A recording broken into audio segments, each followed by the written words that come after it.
We are raised to think that Arabs are lesser, less civilized, dirty, and want to kill us. That is brainwashed into us from a very young age. I was used as a tool in ethnic cleansing when I was in Israel. Israel's made it very clear that they're not doing that. They've made it very clear that they will not accept any existence of a Palestinian state whatsoever. These comments of Florida's congressional candidate Jennifer Perelman took the internet by storm. Muslims were intrigued by this Jewish-born politician. Perelman's views on the genocide of Palestinians in Gaza and how pro-Israeli lobbyists manipulate U.S. politicians resonated with the local Muslim community. Because everything that Israel accuses Palestinians or Hamas or whoever they're accusing of whatever they're doing are all projections of what they do. Jen Perelman is running against Congresswoman Debbie Wasserman in the Democratic primary, scheduled in August this year. Debbie Schultz's pro-Israel policy is hidden to none. Schultz joined hands with Republicans to censure Michigan Congresswoman Rashida. And according to media reports, Debbie Schultz received financing from pro-Israel lobbying group AIPAC, which promotes Israel's propaganda in the U.S. So you two differ on the Israel issue. Completely.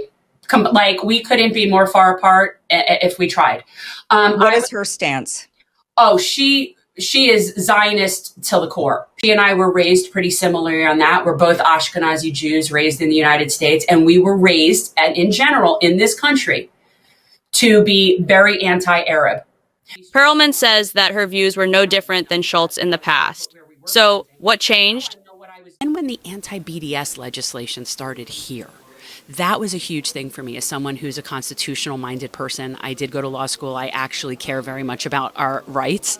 And when I started seeing that we now have 36 states in this country that have anti-BDS legislation, and when I started going down that rabbit hole where I'm like, wait a minute, now you're telling me what I can and can't support with my money in my country about another country? And then I just started picking at it in like a house of cards. Like the whole thing fell apart. Perelman says that Zionists not only dehumanize Palestinians, but manipulate Jewish Americans into believing their propaganda. I had my bat mitzvah in Israel. I have family in Israel.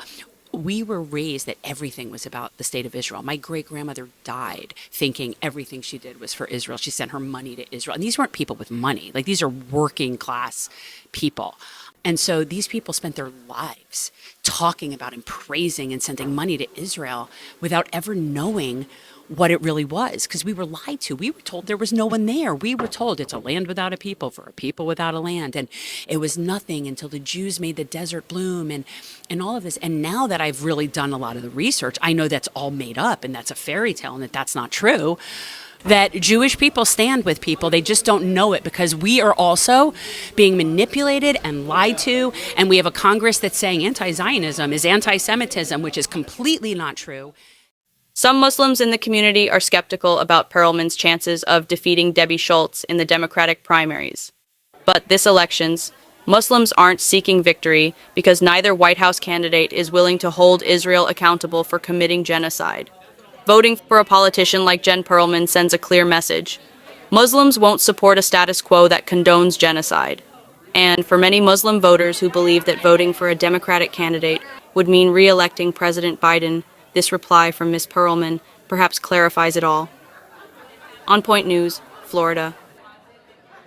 Yes, I'm running as a Democrat in the Democratic primary. It's the strategic way. It's the way to do this particular race. I have only loyalty to the people of the district. I have no party loyalty. And I'm going to get a lot of crap for that from all the Democrats because, oh, she's not a team player and she's not on board with Joe. No. I will not vote for Joe.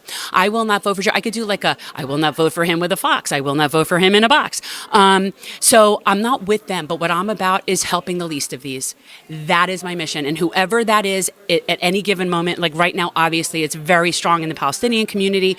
That is the current like level of like atrocity and oppression that we're seeing right now.